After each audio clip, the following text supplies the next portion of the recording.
been watching these videos, talking about the afterlife, talking about salvation, talking about how families live. So slow down a little bit right now. I'm just having a hard time keeping up with you. Police have yet to confirm the identity of 4 bodies found dead inside a home in Celebration, Florida. Prosecutors say Anthony Todt drugged his family, stabbed them to death 2 years ago inside their Celebration, Florida home. A father, a mother, and 3 beautiful children. It sounds like a happy family that doesn't have a worry in the world. Well, in this particular case, that's not true. This family went through unimaginable pain. A tragedy where the truth is still lost and might stay lost forever. A home where a father is sitting beside the decomposing corpses of his wife, 2 sons, and a daughter. Because it's a tough, but the everlasting salvation and the thought of that everlasting salvation was there, and I needed to save her soul in order to be with us. Rain kept coming in. What's going on? I'm like, it'll be done in a little bit. It'll be done in a little bit. The Florida father who spent weeks living with the bodies of his wife, children, and dog after murdering them has been found guilty.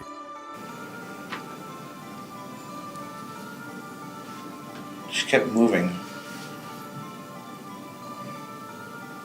On January 13, 2020, FBI officers and Osceola County deputies arrived at Todt's home in the planned, picture-perfect town of Celebration to serve a federal warrant for healthcare fraud allegations resulting from his physical therapy business. And I'll do the stab. How old's Alec? 13. Okay, so he's the oldest. Mm-hmm. Okay. They discovered Todd inside the house, along with the corpses of his wife, Megan Todt, 42, their 13-year-old son, Alec, their 11-year-old son, Tyler, their youngest child, Zoe, and their dog, Breezy. Him, and he started kicking, was trying to get up, and he kept rolling. So I ended up there was a pillow there, I ended up putting a pillow in the back of his head so he wouldn't hit me with the back of his head.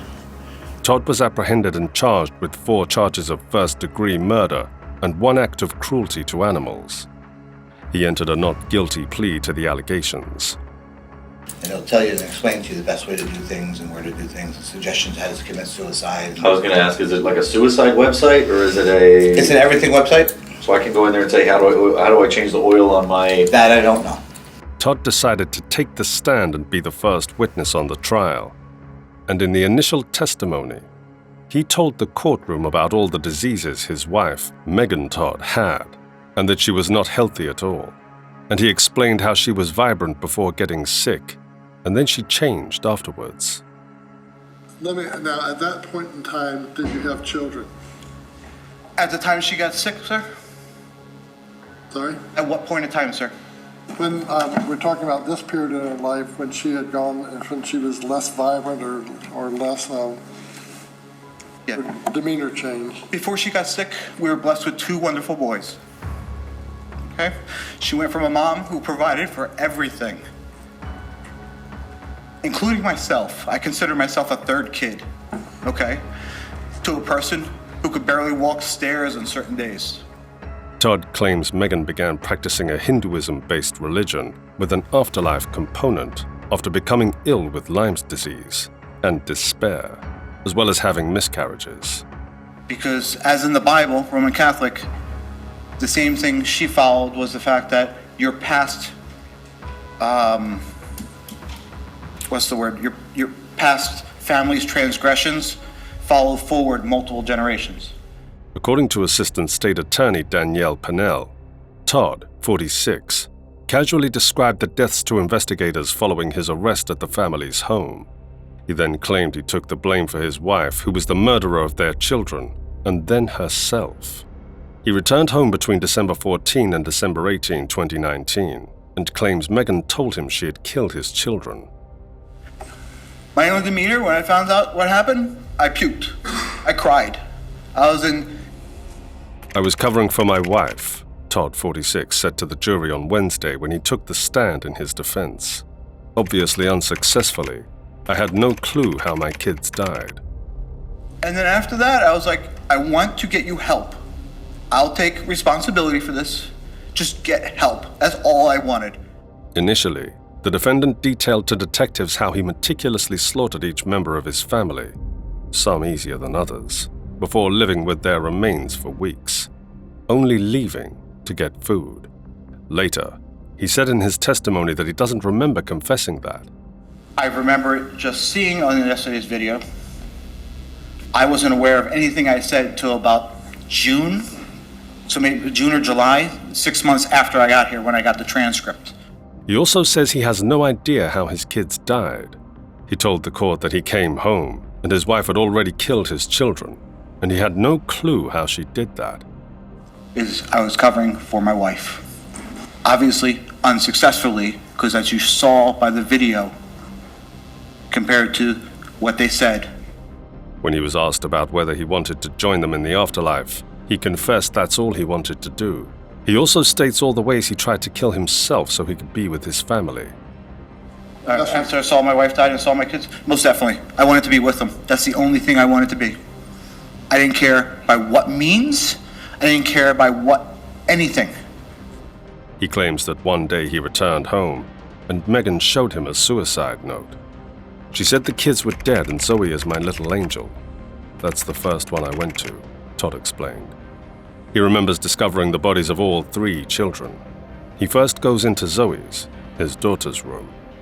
Why did you go to Zoe's room? Because she said the kids were dead. He witnesses Megan stab herself on the bed. He claims to be calling for help out the window, but did not go looking for it. Instead, he started looking for the telephones Megan had put away. There were other possessions of phones in the house, but Megan hid them and would not tell me where she hid them.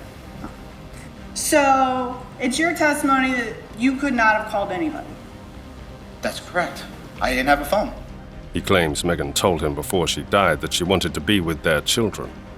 That, he claims, led to many suicide attempts. I said I plugged it in and attempted to charge. Little did I know that the charger was not a direct charger. It had to have the engine on. The battery never charged. And I also found out that phone wasn't an active phone. That was a phone that we used for things. So no, it was not charged and it was not a technical phone. Okay. Were there other phones in the house? There were other possessions of phones in the house, but Megan hid them and would not tell me where she hid them. So, it's your testimony that you could not have called anybody? That's correct. I didn't have a phone. And it's daylight, right? Yep. Okay.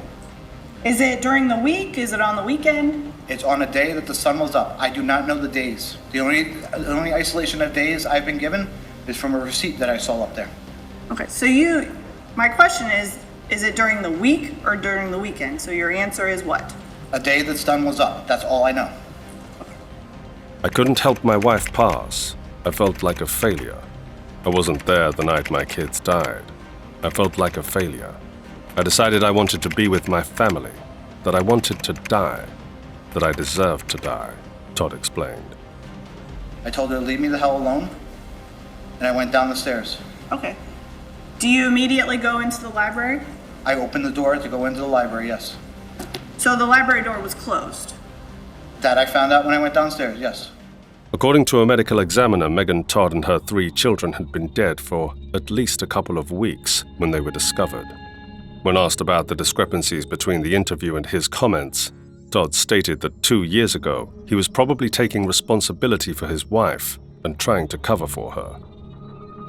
Based upon your testimony and in the statements that you made to law enforcement, he was dead before his birthday, right? Before Christmas, that's correct. And did Tyler get like birthday cards or anything from family? Sure. You They're don't- very good at that. You don't remember? There's a lot I don't remember, man. Do you remember cashing a check that was for Tyler's birthday? And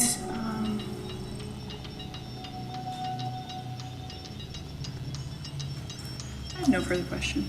Thank you. This is one of the most brutal cases in history, and Anthony was convicted of quadruple murders. Who knew a man could murder his own family And not just that, he stayed in a room with those decomposing bodies. Tell us your thoughts why he might have done this in the comments below, and don't forget to subscribe to the channel before you leave.